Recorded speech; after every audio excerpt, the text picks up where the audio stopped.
ओम गंगणपतये नमः। ओम सरस्वतये नमः। सुस्वागतम अत्र भवताम सर्वेषाम। आज हम 9वीं कक्षा की संस्कृत की पाठ्य पुस्तक सेमुसी भाग प्रथम का चतुर्थ पाठ कल्पतरु पढ़ेंगे। प्रस्तुत पाठ वेताल पंचविंशते एते प्रसिद्ध कथा संग्रहात् संपादनं कृत्वा संगृहीतो अस्ति। प्रस्तुत पाठ वेताल पंचविंशते नामक प्रसिद्ध कथा संग्रह से संपादन करके संकलित किया गया है। अत्र मनोरंजक घटना भी विस्मयकारी घटनाभिश्च जीवन मूल्यानां निरूपणं वर्तते। यहाँ मनोरंजक घटनाओं के द्वारा और आश्चर्यजनक घटनाओं के द्वारा जीवन मूल्यों का निरूपण किया गया है। अस्यां कथायां पूर्वकालतः एव स्वगृहोद्याने सतित कल्पवृक्षेण जीमूतवाहन लौकिक पदार्थान् न याचते। इस कथा में पूर्व काल से ही, प्राचीन काल से ही अपने घर के बगीचे में स्थित कल्प वृक्ष से जीमूतवाहन लौकिक सांसारिक पदार्थों को नहीं मांगता है, बल्कि स सांसारिक प्राणिनां दुखानि अपाकरणाय वरम याचते, बल्कि वह सांसारिक प्राणियों के दुखों को दूर करने के लिए वर की याचना करता है।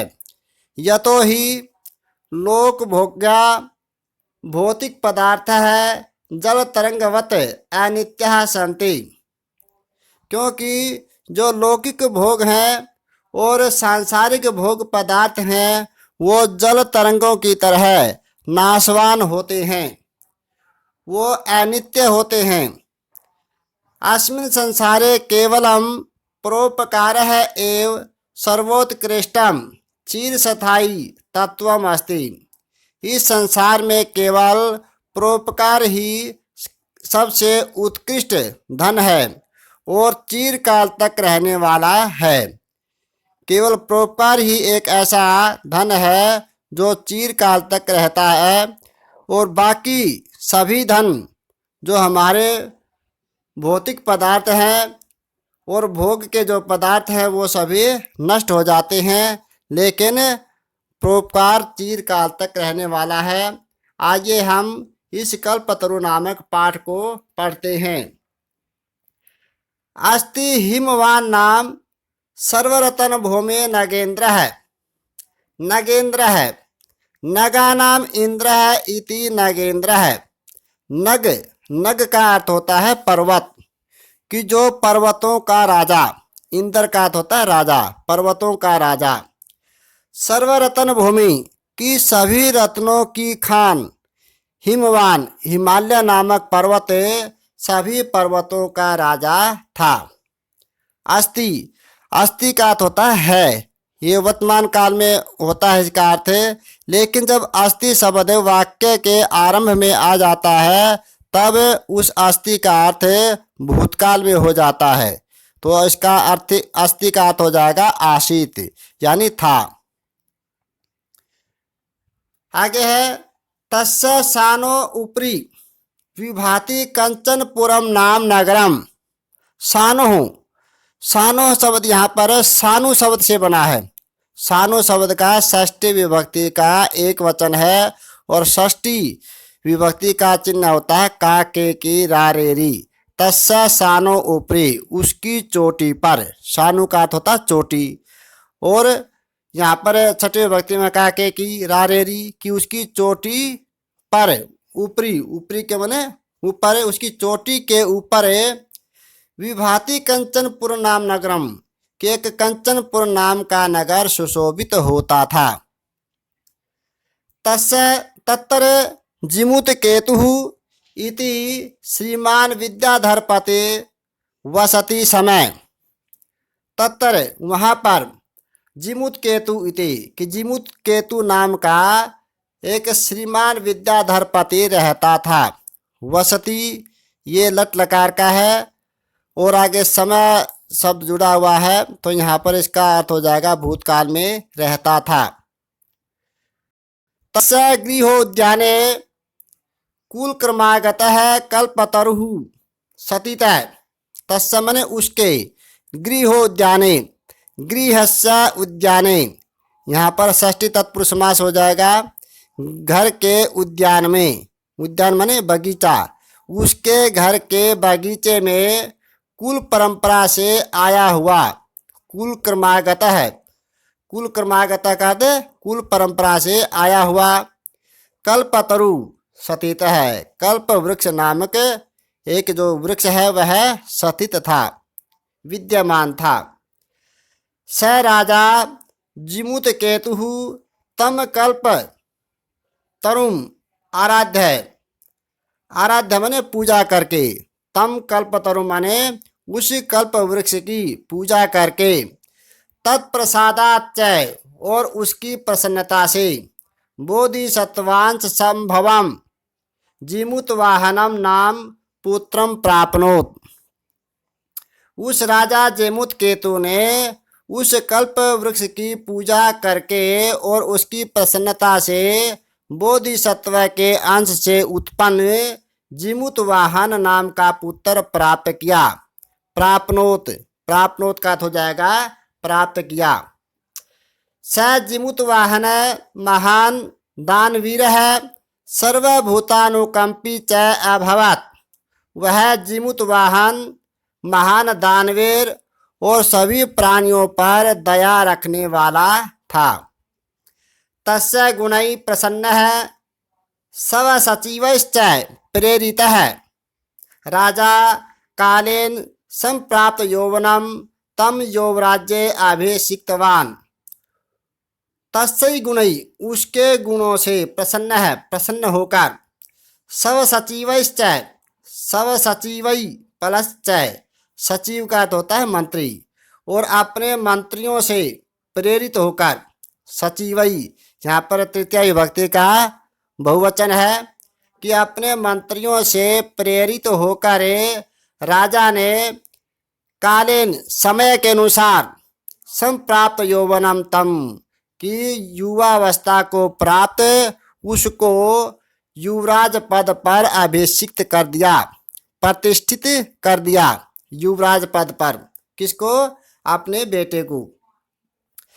कदाचित हितैषिणः पितृमंत्रिणः यौवराज्ये सतेतां तम जिमुत वाहनम उक्तवन्तः। कदाचित कभी, और हितैषिणः माने कल्याणकारी, हित चाहने वाले, पितृमंत्री है और पिता के मंत्रियों ने, हित चाहने वाले, कल्याण चाहने वाले अपने पिता के मंत्रियों ने युवराज पद पर स्थित तम, तम माने उस, जिमुत वाहन माने जिमुत वाहन को, उक्तवंत है कहा। क्या कहा?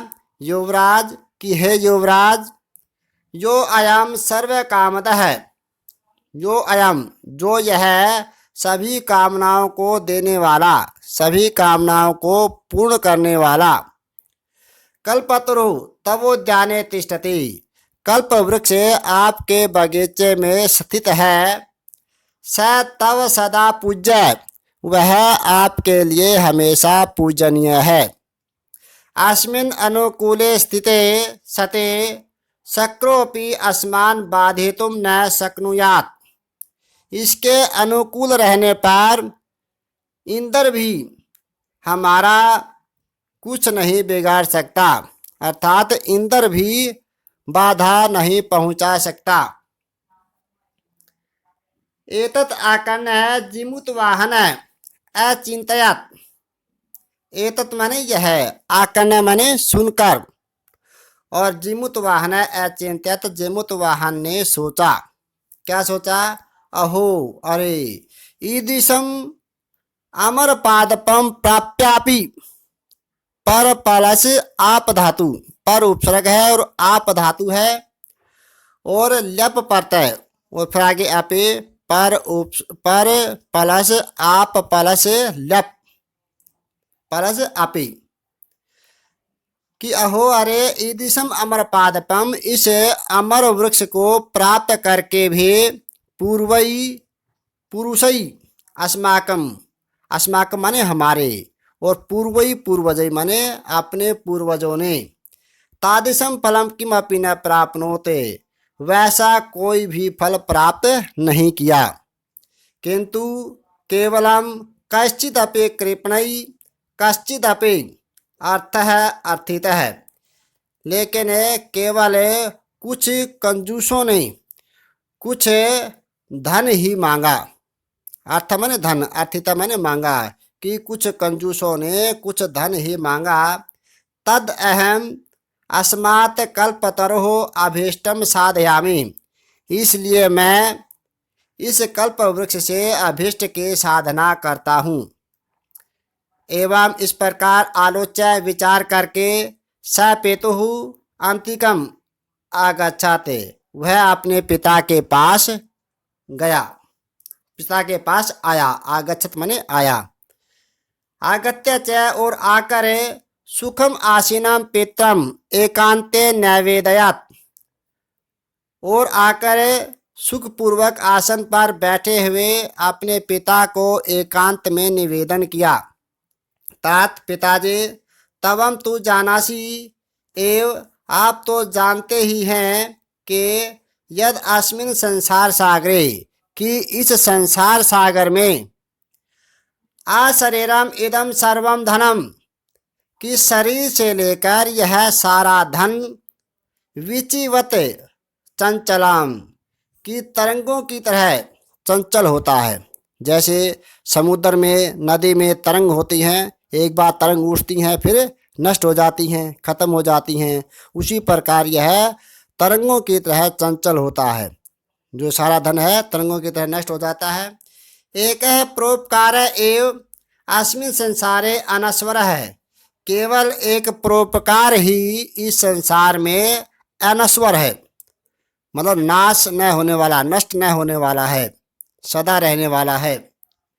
यो युगांत पर्यंतम यशः प्रसूते, कि जो युगों युगों तक यश को उत्पन्न करता है। प्रसूते, प्रसूते माने उत्पन्न करता है। तद अस्माभि ईदृशः कल्पतरुः किमर्थम, इसलिए हमारे द्वारा इस प्रकार कल्प वृक्ष के किमर्थम माने किस लिए, रक्षते माने रक्षा की जा रही है, तो फिर हमारे द्वारा इस प्रकार के कल्प वृक्ष की रक्षा क्यों की जा रही है। यश्च पूर्वैर अयम मम मम इति आग्रहेण रक्षित है, कि जिन पूर्वजों ने यह मेरा है, यह मेरा है, इस आग्रह से इसकी रक्षा की। ते इदानीम कुत्र गता, वे आज कहाँ हैं, इदानीम माने आज, यानी इस समय कहाँ हैं। तेषाम कस्या अयम, उनका यह किसका है, जो हमारे जो पूर्वज थे उनमें से यह वृक्ष जो है किसका है, कल्प वृक्ष। और अस्य वाक्य ते, और वे इसके क्या है, तस्मात् परोपकारैर कल्प, तस्मात् परोपकारैक फल सिद्धै, इसकी संधि विच्छेद हो जाएगी, परोपकार प्लस एक प्लस सिद्धै, कि इसलिए एक परोपकार के सिद्धि के लिए तवत आज्ञया, आपकी आज्ञा से एवं कल्प पादपम आराधयामि, इस कल्प वृक्ष की पूजा करता हूँ। इसलिए मैं एक परोपकार की सिद्धि के लिए आपकी आज्ञा से इस कल्प वृक्ष की पूजा करता हूँ। प्यारे बच्चों, आज का पाठ यहीं तक पढ़ते हैं। अगला पाठ हम अगले वीडियो में पढ़ेंगे। अगले वीडियो आपको अति शीघ्र प्राप्त हो जाए, इसके लिए सब्सक्राइब करें। तावत् शुभमस्तु। जयतु भारती, जयतु संस्कृतम।